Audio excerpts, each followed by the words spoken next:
Direct News TV. November 21, 2023. Russia-Ukraine War, List of Key Events, Day 637. Fighting. Ukraine's military spokesperson Oleksandr Stupin said Russia had reduced ground assaults and airstrikes on the eastern town of Avdiivka but had not abandoned their plans to surround the town. Ukrainian forces repelled 8 attacks on Tuesday, he said. The military said there had also been an increase in Russian attacks on nearby Mariinka. The Russian Defense Ministry's latest update mentioned that its troops were attacking villages south of Avdiivka, but gave few details.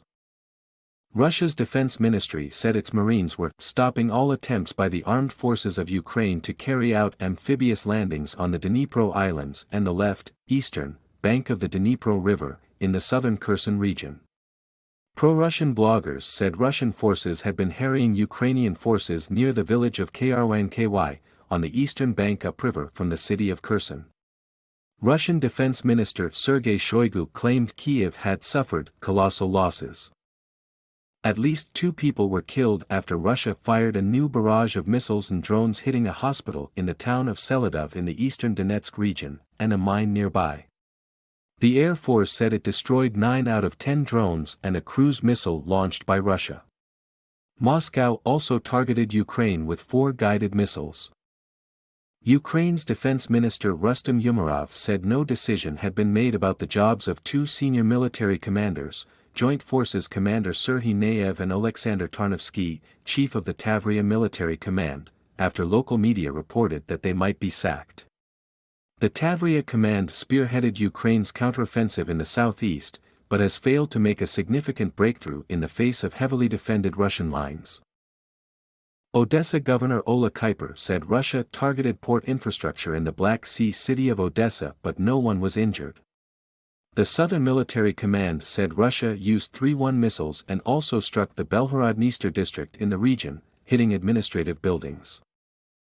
The United Nations Human Rights Monitoring Mission in Ukraine said more than 10,000 civilians have been killed since Russia began its full-scale invasion of the country last year. With corroboration work continuing, the actual toll was likely to be significantly higher, it added. Politics and diplomacy. Ukraine marked the 10th anniversary of the pro-Europe Maidan protests, which eventually brought down the Kremlin-backed President Viktor Yanukovych. In a statement, President Volodymyr Zelensky said the protests marked the first victory in Ukraine's battle against Russia. It was a victory against indifference. A victory of courage. The victory of the revolution of dignity, he said. European Council President Charles Michel traveled to Kyiv in a gesture of support for Ukraine, which he said had made remarkable progress in recent years. At a press conference, Zelensky said he hoped the European Union would agree to open formal accession talks at a summit next month.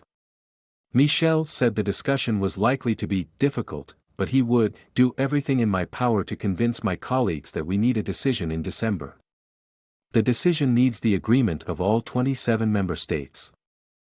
Russia's Foreign Ministry Ambassador-at-Large Rod-Ion Miroshnik said Russia could not coexist with the present government in Kyiv. The current regime, in Kyiv, is absolutely toxic. We do not see any options for coexistence with it at the moment, Miroshnik told reporters in Moscow. Ukraine's Defense Ministry said criminal proceedings had begun into the misuse of more than $1 million of government funds by a military unit in the northern Chernihiv region. The ministry found that the cost of generators had been inflated and that they had remained in warehouses instead of being delivered to where they were needed. Ukrainian authorities announced investigations into 2 lawmakers on suspicion of involvement in attempts to bribe top reconstruction officials.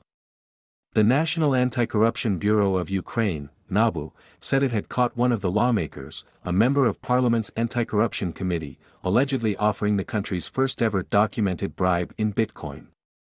The other lawmaker is suspected of arranging the handover in a Kyiv supermarket parking lot of $150,000 in cash stuffed inside a Chinese decorative box. NABU did not name the officials. Weapons. German Defense Minister Boris Pistorius announced Germany will support Ukraine with new military aid worth €1.3 billion, $1.42 billion, that will include 4 additional Iris-T air defense units to guard against Russian missile attacks.